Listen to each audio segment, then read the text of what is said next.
welcome to Jamaica 411. Thank you so much for joining me today. I'm your host, Michelle Stern. So today I am doing a video, not a live, because the internet where I am is very unstable. And I tried getting something out of Digicel. But anyway, you don't come here to hear my internet problems. You want to hear what me have to say about that British tourist cock up in our parliament. But before I start, may I ask everyone, please, to kindly give the video a thumbs up from now on. Please go ahead, give the video a thumbs up. Share the video as well as subscribe if you have not yet done so. And of course, feel free to leave your comments in the comments section. And for all of that, I thank you very much in advance. So this time around, you would have heard my first video talking about him and his statutory declaration and the analysis of what it is that the statutory declaration of 2024 is saying. What he declared is saying about his state of finances.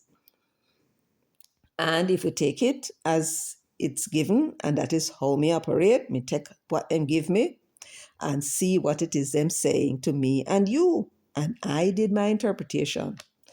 And since I was working with the 8.8 million US that he would have received equivalent from the sale of DBNG, and him now declaring somehow 1.8 million. In assets, I can only come to the conclusion that him lose a whole of the money, and that could only be through bad investments or him give away the money, and we know him is not a generous man. Now, having given that analysis to you, we still had persons who were insisting that no, them don't believe him is a poor businessman. Because my argument was, if you can lose that money in 18 years, and we started with the 8 million or the 609 million Jamaican dollars that he got from the sale of DBNG. Why I started with that? Because that is the money we know him have for certain. We don't know about nothing else, but that we know for certain. And that money would have to be declared because when he became senator in 2007, by around 2008, he had to declare his assets and he could not leave it out because the Integrity Commission at the time, the one for the parliamentarians, they would have investigated as the same, leave it out. It was public knowledge. So he had to declare. And it is not money for certain. Plus others from him law firm, he would have to declare that too. And whatever other assets him have, him would have to clear. Anything that is known. The only thing that he would hide up is what nobody has an opportunity to know about, anything we're going to foreign, right? Anything that he inherited that is outside of the Jamaican jurisdiction, that he can hide up because nobody would have any means of getting access to it. So that we could understand. But these other assets that him have in Jamaica, any land, any company that him own, anything at all, them would find out, just like how them went and did them search and research for Andrew Holness. So that is what I was working on. That $8.8 million US equivalent. And he said that he now has assets valued at 1.8 million US dollars. So where did the money go? That's $7 million, just like that in 18 years. Now you are saying him hide it up, right?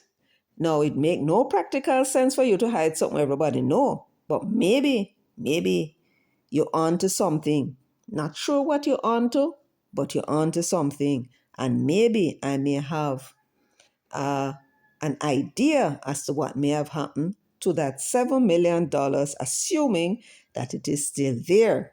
So we're giving him now the benefit of the doubt, and we're working this time around not on what the Integrity Commission's statutory declaration that he declared to the IC. We're not talking about that now. We're going by your own gut feeling about this man and his assets. So we must take into consideration now your gut feelings. That's what I'll be doing. So we argued from one point of view, in the last video, and this time we'll be arguing from your point of view, this gut feeling that you have that something not right about this man, and him hiding up the thing. Now, your gut feeling is as valid as any known facts. That is what I'm saying to you today. Because of who you are. You're not ordinary. Some people would like you to believe that you're ordinary and you don't know nothing and you can't do nothing. And you're very powerful. Matter of fact, you're the only real people. Them other set of people, I don't know what they are. You understand me? And me talking about you who was born of the people of the continent them I call Africa now. And uno may a chat. Uno are special people. And on the surface, we may look the same as others, but on the molecular level, we're different. Plenty things about we're different.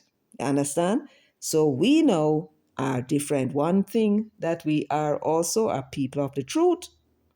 Yes, they would like us to believe that we are born evil and all them sitting there. But maybe others are born evil, but not we. Right? We, as long as we are wedded to the truth, interested in the truth, and put the truth into our brain as much as we are able to, we have a special, special relationship with the universe and nature. And every now and then, when we ask ourselves something that is puzzling us, two of them conspire and whisper in our ears and tell we, how this thing go. And that now is where your gut feeling come into it. This doubt that you have that what you're hearing is true, and this certain knowledge that you have without knowing why you know it, that what you're hearing is the truth. Now, of course, it doesn't follow, because if you're a person who tell lies and to harbor lies into your head, you will hear the truth and things are sitting funny with it, and hear the lie and accept it and say that is the truth, right? So everything depends on you. When I say that you're a special people with special powers, that feeling of doubt is one of your strongest power, because it gives you that power of discernment. And so those things that are hidden from view, you have the capacity to discern. And this is the reason why I'm taking your concerns and your gut feeling seriously in this particular video. So the power of discernment is what I do believe some of you possess. It comes in the form of the gut feeling you have that something ain't right about what you're hearing. In the case of Mark Golding and his finances, your gut feeling is telling you that the answer is not found in him not being a good businessman. You're not saying him is a good businessman, but you don't think that that is why him don't have that money. But you believe he is hiding up the $7 million. Where? You don't know. The universe and nature leave you to figure it out. So we don't know where he would have put that $7 million or some portion of it. But what we're going to do is to look and see where he could have hidden the assets if he did any such thing. Now, because you don't trust Mark Golding, this is the reason why you believe the things you believe about him. You don't believe he is an honest man. And why should you? You have caught this man in so many lies about himself, about his family, about his business, especially about the Prime Minister Andrew Holness. So, why should you believe the words of the man, whether the words coming out of his mouth or out of his pen? Why should you believe him? Why should you believe the words of a man whom you believe and have lots of evidence to prove, saying that this man is a habitual liar? That is what you believe. And that is why you do not believe what he has declared in his statutory declaration. Hence your gut feeling. I said it before and I'll say it again. Only a damn fool believes anything a liar says. And man, you see example of it over in a foreign with Donald Trump. In a this warrior, Trump tells so many lies, and every time he tell a lie, oh, Iran and I are close to a deal. And go bomb and him say, yeah man, we'll try force them to the table for talk. Send throw two bomb here, so and a little tank. Listen now, him say ma attack the water infrastructure of Iran. And him find one little tank somewhere in some village that serve 20,000 people. Now you can imagine how small that tank is. And they must have fling bomb nearby and cut off the water supply to the 20,000 people, expecting that CNN and BBC and Fox News and the world of them going to carry it and say that the water infrastructure was destroyed, right? And then when him done fling bomb here, so out in a field and him fling one bomb, he now do nothing big, I'm a fling a whole heap of bomb, If he say my bomb Iran, and people are hear explosion, except the explosion, them now land nowhere if you kill nobody. They're afraid I Iran like puss. Anyhow, and that them a go on with. When him done, him said, not for the first time, not for the second time, must the 39th time. Yep, Iran decide to contact us and decide to them want to close the deal quick. And then him say, we have a deal. And then you hear Iran say no. All of that was to stimulate the stock market and keep down the oil prices, right? And every time he does it, every time it proved to be a lie, and then go back and tell another lie, the people then go back again. And you hear say the stock market gone up and the oil price gone down. So they know are the damn fools we are talking about that believe the words of a liar. So that is them. Now, the question I would like to ask you, when I sum up Mark Golding as being a habitual liar, and that you have had sufficient evidence before you to make you believe that he's a liar, have I summed up your views on Mark Golding accurately? Tell me in the comment section. Is that what you think of the man? And there is the rub. Your gut feeling is that he's hiding his assets, and it is my job to reconcile the two. What it is that he declared and your gut feeling. What he declared is what he would have us believe is his assets. Those from 2008 and the balances as at the 31st of December 2024, he wants us to accept it. But your gut feeling is telling you you should not accept it. And my job is to reconcile the two. And as I do so, somewhere along the line, we will arrive at the truth. Where will it fall? We shall find out soon. Now, I seem to recall Zara Burton, 18 degrees north. She had asked Mark Golding one and two little questions around about October of 2022. She wanted to know if he had declared the house that he lives in on Farringdon Drive to the Integrity Commission. And his response was, he does not own that house. It is a company that owns the house. And that company, of course, is called Tajiba Limited. How did Zara get onto it? She was able to do a search at the NLA, National Land Agency, and found that the house I'm living to is owned by a company. She was able to get her hands on the transfer, and on the transfer instrument, it has Mark Golding signing on behalf of the company, because the company now no life, remember, it's people acting under the name. And even though the company is considered a person, it is not a person that can act on his own. It's like a dead smaddy. And somebody else have to act on for them own. And on behalf of that dead smaddy, yes. So when she checked the transfer instrument, the two persons who signed the deed of transfer on the buyer's side of the house, somewhere around 2001 or thereabouts, was Mark Golding and his wife Sandra, and they were listed as the directors of this company that owned the house them Ina. So as so Zara, she did find out.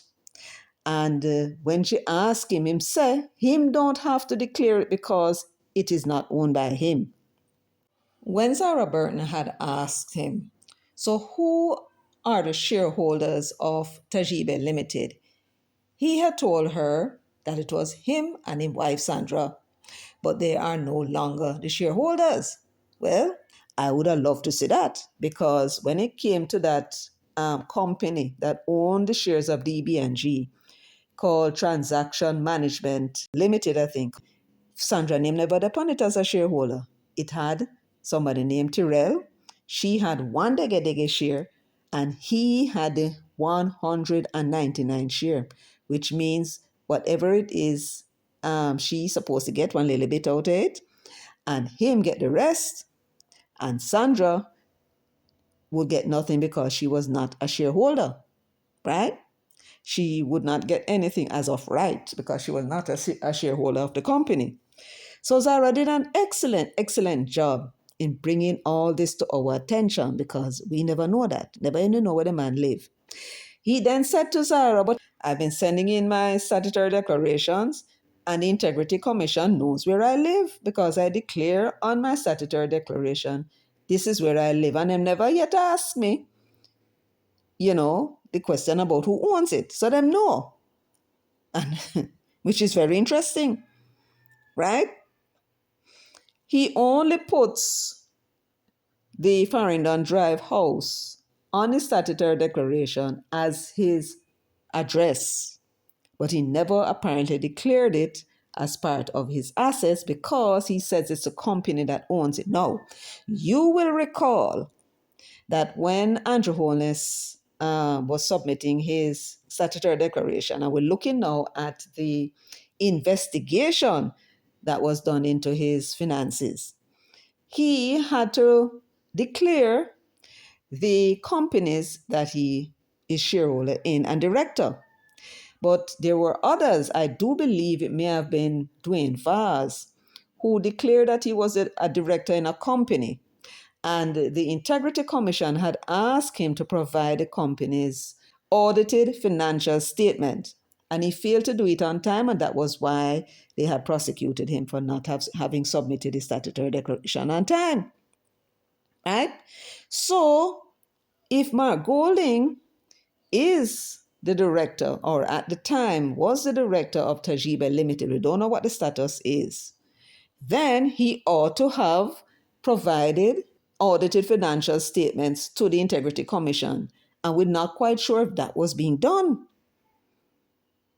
because he said to Zara that the company owns the house that he's living in. It's not him. It's not in his name, nor the wife's name. You get me so far? Yes.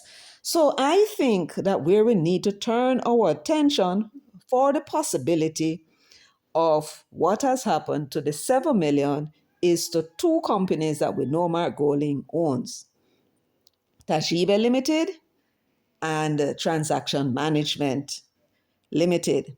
Those two companies. Now, the problem now is that Tajiba Limited is not registered here in Jamaica.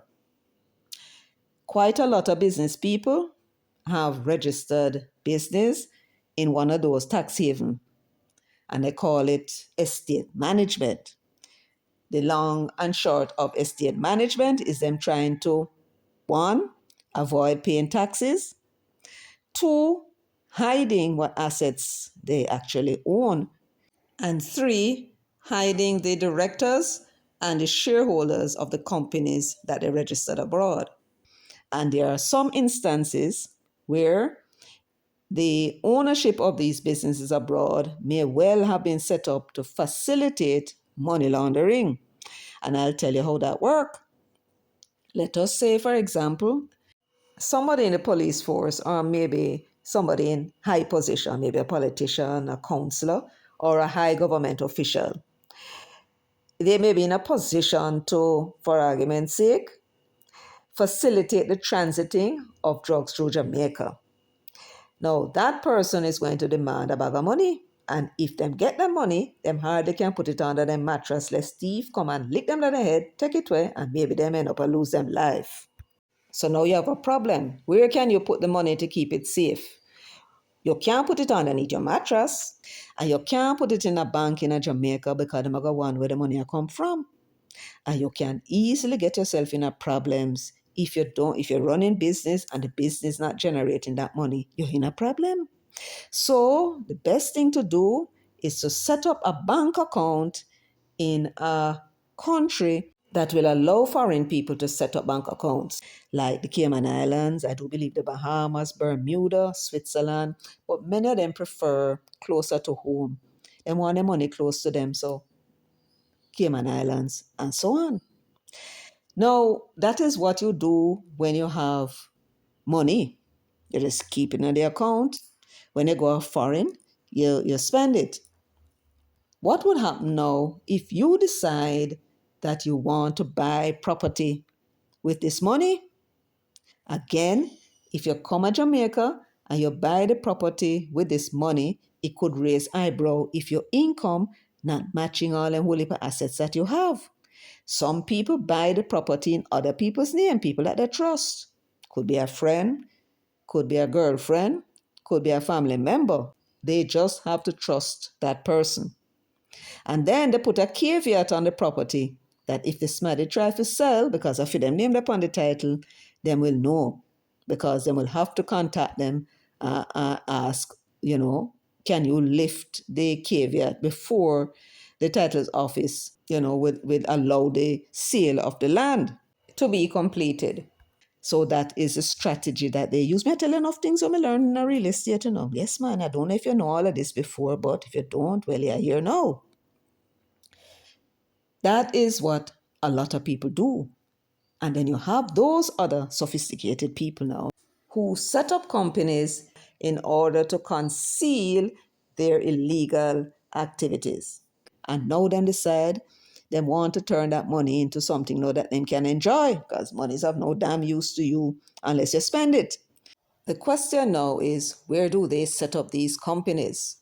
They set up a company not in Jamaica, and I'll tell you why soon. They set it up instead in one of those offshore areas. St. Lucia, Bermuda, the Bahamas, British Virgin Islands, Cayman. And these islands, they set these things up in order to attract investment that the banks that are located in them country can now use to lend to people locally or whatever, right? And then know them able to build up them country. So persons who, billionaires and millionaires who trying to avoid paying taxes, them set up them account and them sitting there. But our crook has something different in mind. Him set up a company, let us say for argument's sake, in Bermuda. And it's an offshore company. In the offshore company arrangement, you do not have access to who owns those shares, and you have no access as to who are the directors, what assets them own. All you see is that this company was registered on such and such a date as an offshore company and the company number, and that's it. Not more. If you write to them and ask them for information about this company, they're not going to tell you, because law set up to prevent you from knowing. So that now is how this person who would have been trafficking or enabling the trafficking of drugs transiting through Jamaica would set up him little crooked shop. First, a bank account, and then in order to buy assets, him set up now a company in one of the offshore areas.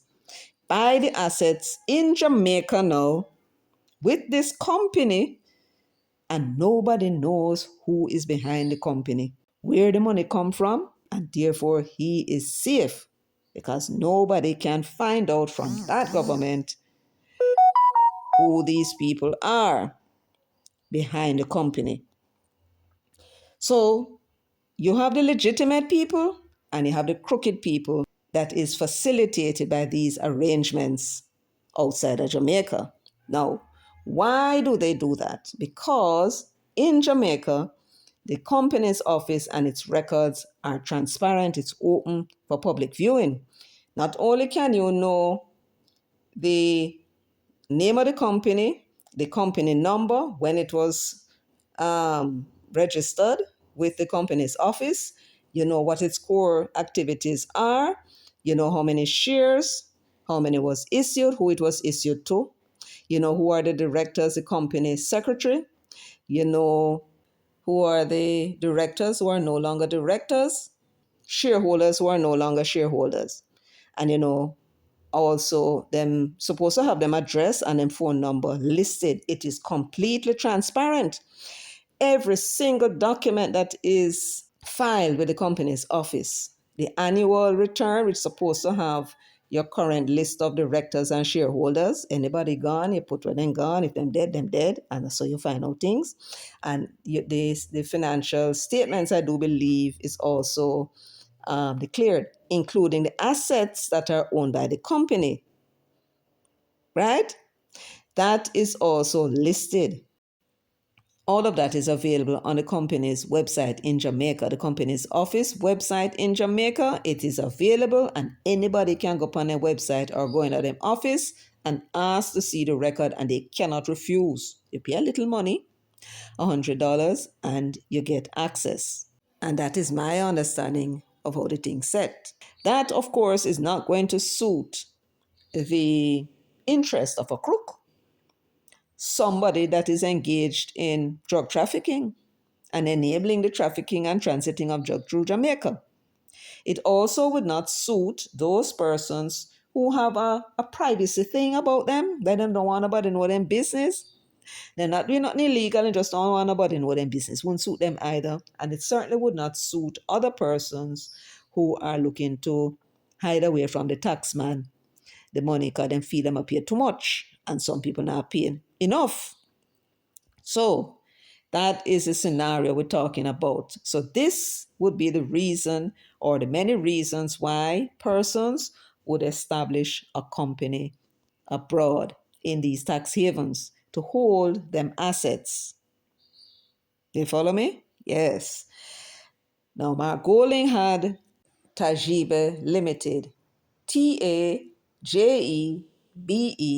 Limited, a company he had registered in the British Virgin Islands September 2001 to hold his assets. And these assets are shares in companies and the property that he lives in on Farringdon Drive. Now, Andrew Holness himself, the Prime Minister, he too had an offshore company called ADMAT Limited. And it was for the same reason that they give. What they call it? Estate planning. Well, he felt it wasn't proper, so he decided to dissolve that company and reopen another one in Jamaica called Imperium to hold all his assets. He ended up opening two other companies, and he was a shareholder, so he had to declare. And in the declaration, he found himself now all kind of make due to some footsie wootsy, as far as I'm concerned, of the Integrity Commission. They apparently believe that the maths that what they were doing makes sense, and so he got himself into trouble. But Mark Golding, on the other hand, is a different story. What did he do when he became president of the PNP in 2020? He was required to submit his statutory declaration every year as usual, except this time around now, his statutory declaration would become gazetted, the summary of it in any event, and we can see what I'm saying on and what I'm saying on the year after and so on. That first gazetted statutory declaration would have been for 2021, the end of December 2021. What did he do during that year? Transferred the shares of Tajiba Limited to his adult children. And by doing so, Mark Golding is no longer required to declare the assets, income, and liabilities of Tajiba Limited. What all this mean? It means by transferring the shares of Tajiba Limited to his adult children, Mark Golding has obscured from public view what it is that he owns abroad or may own abroad if it is part of the assets of Tajiba Limited. Now, why the Integrity Commission allowed it, I don't know. Because he opened a company, his wife contributed not a dime because she's a housewife. And the picnic them not contribute nothing to it either. So every single thing in that company in form of asset are for him own. Yet the Integrity Commission allowed him to get away with it. So what you see him declaring in his statutory declaration since 2021 are only those assets, income, and liabilities that are in his name and his wife's name. You get that? Yeah, you catch on. Yes.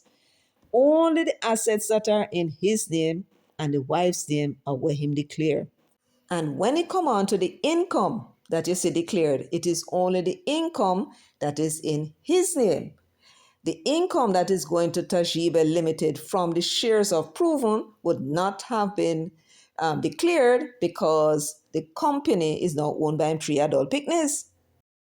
Now that I've gone through that lengthy explanation, we now know where to look in terms of where Mark Golding's assets may be hidden, so to speak, hidden in plain view. We have to look at what assets Tajebe and Transaction Management Limited owns in Jamaica.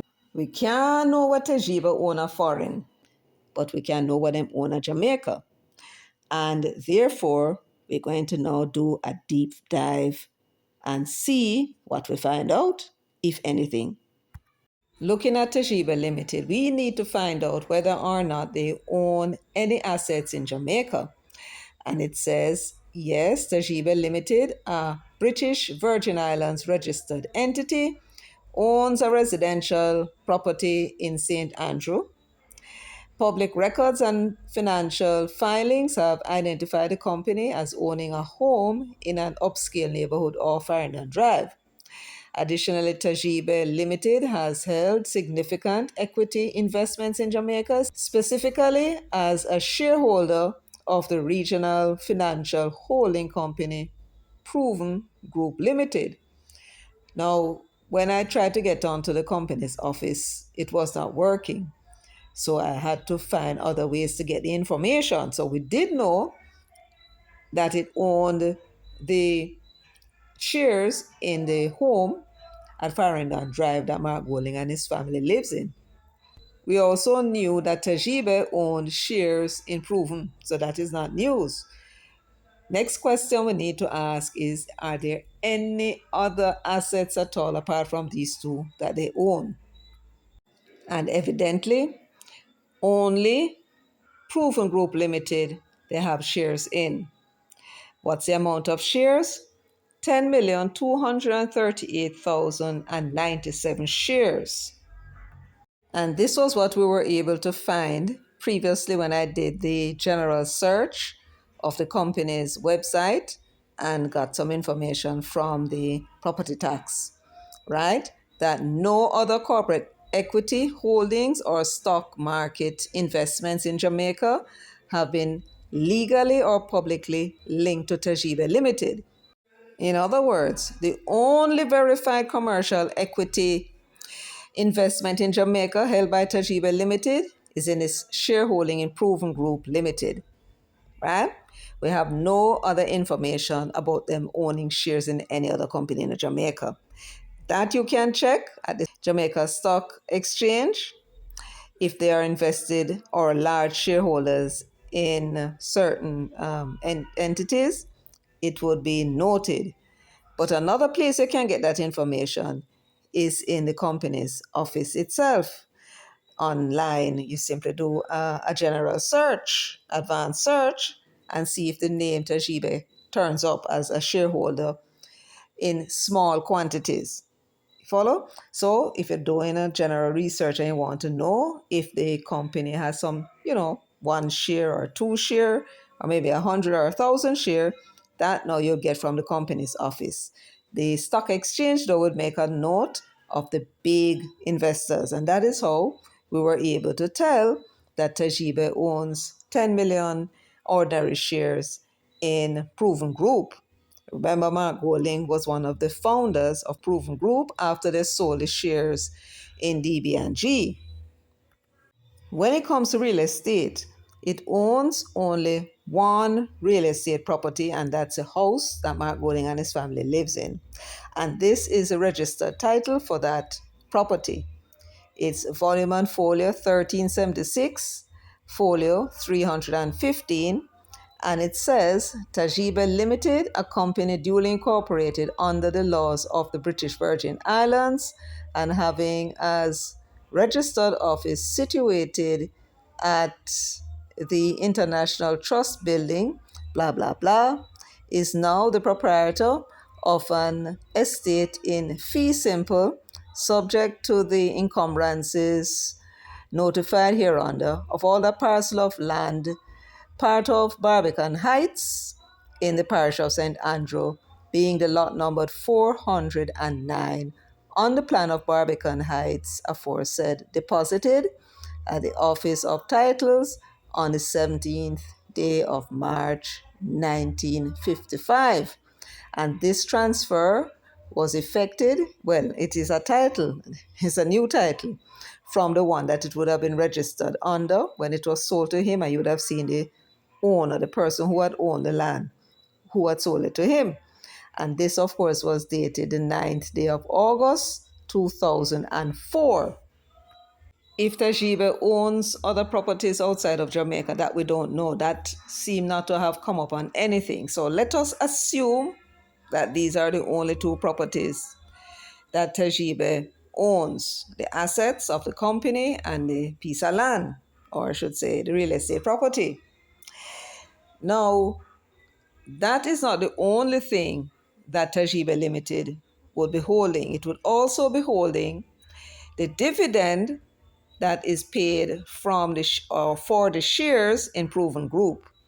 It may have a bank account, it may not. If it doesn't have a bank account, then any dividend paid will be paid into Mark Golding's bank account. And his wife, or possibly just Mark Golding alone, or the wife alone, which is very doubtful. Now that we have determined what it is that we have found in terms of what Tajebe owns in Jamaica, it does not end there. There's a matter now of the dividend that would have been paid by Proven Group Limited if they made a profit and so declared a dividend. That would now go to Tajebe. Had Mark Golding remained the shareholder of Tajebe, he would have had to declare it in his statutory declaration. And what we're looking at now is what it was that was lost as part of his assets had he not transferred Tajiba Limited to his adult children. He would have declared it, and the additional income he would have been able to declare, and the asset, which is the Farringdon Drive home, he would have also been able to declare that as part of his assets. Now, how much more would he have been better off doing so? What would his finances look like after the addition of more income and more assets? And then now we will get, at least so far, how much he actually lost from 2006 when he first received that $609 million from the sale of DB&G. My recollection of the purchase of the Farringdon Drive house is that Mark Golding had paid 10 million Jamaican dollars for that house. So every year under real estate, he ought to have declared $10 million in real estate, right? So we're going to add $10 million to his Jamaican assets. So you must be wondering what's next. Next, we will be looking at the dividend that may have been paid out to Tajebe Limited by Proven Group. And it says here, Tajebe Limited received a total dividend of $33,785 72 cents, that's US, or the equivalent of $5.3 million in 2024 from their shares in Proven Group Limited. And it says if this figure is calculated based on Tajiba's reported holding of 10.2 million shares and the two dividend distributions declared by Proven in 2024. The first such declared dividend was in March 2024, and that was 0.0015 US cents per share, which give a total of 15,357 US dollars. And then there was another dividend declared in December of 2024, and that amounted to 0.0017 US cents per share. And when you apply that to his 10 million shares, he would have gotten 17,428 US dollars. Add the two together and you get 33,785 US dollars. That would have been an additional income to Mark Golding had he not transferred the shares in Tajebe to his adult children.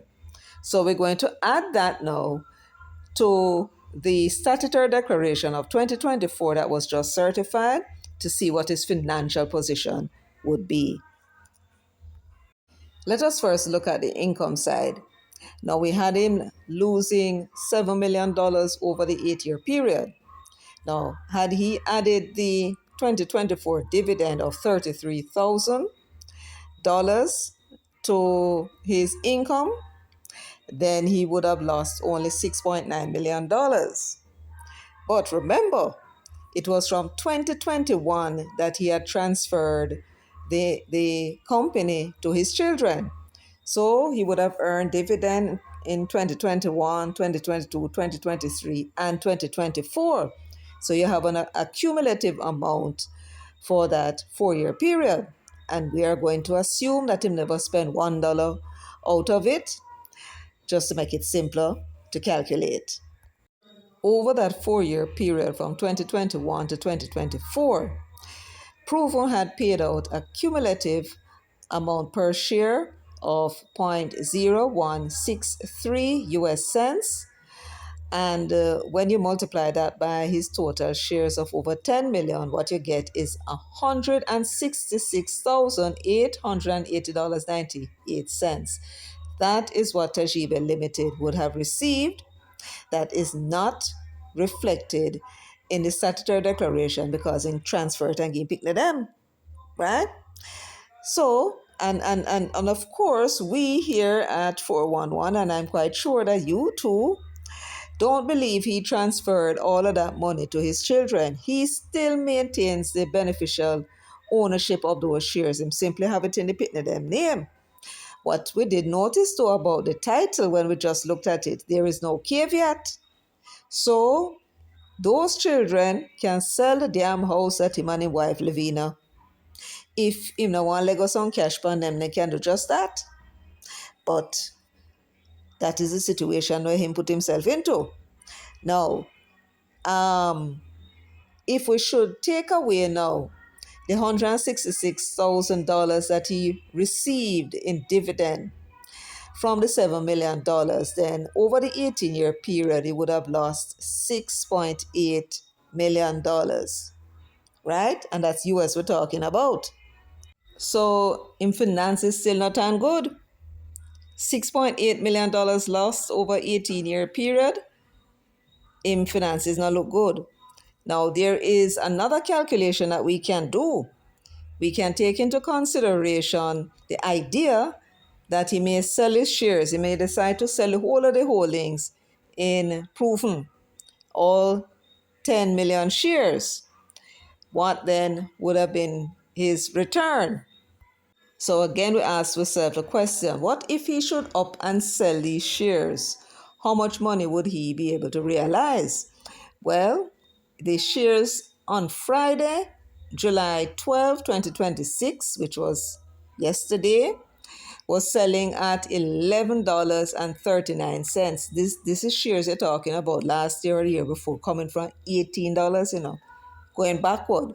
And I wonder if this is a natural progression, or maybe it may be subject to manipulation for whatever reason.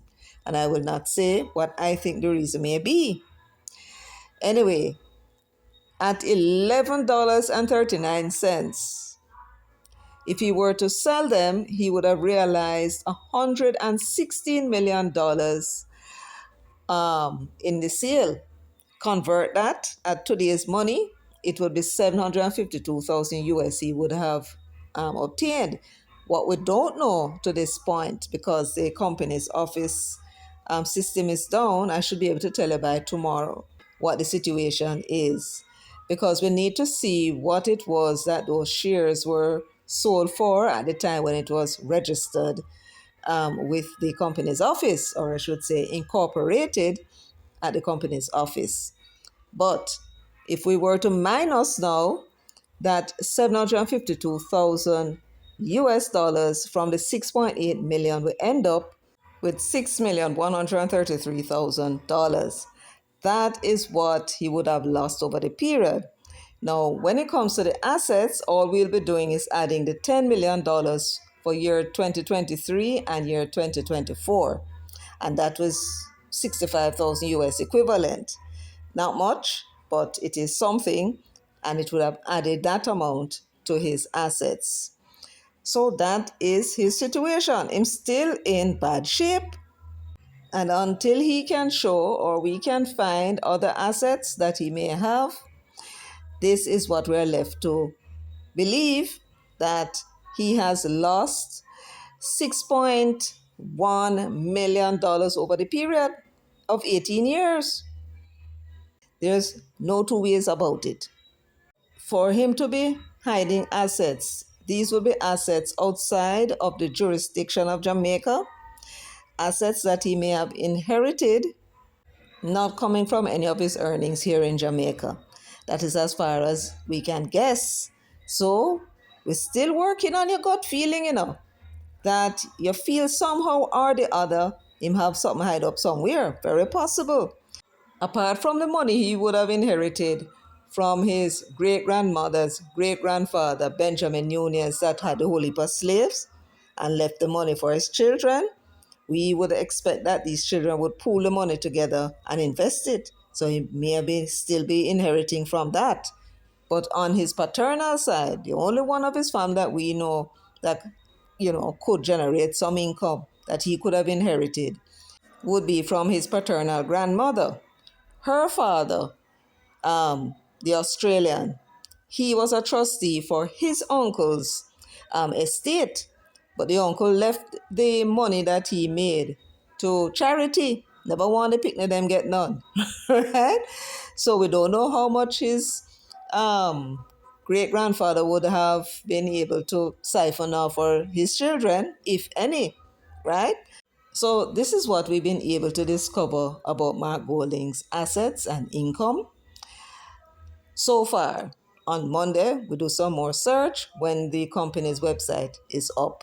So let me leave it here for now. Until next time, let me thank you all for joining me today. Remember, please, to share, to subscribe, give the video a thumbs up. And until next time, take very good care of yourselves and walk good.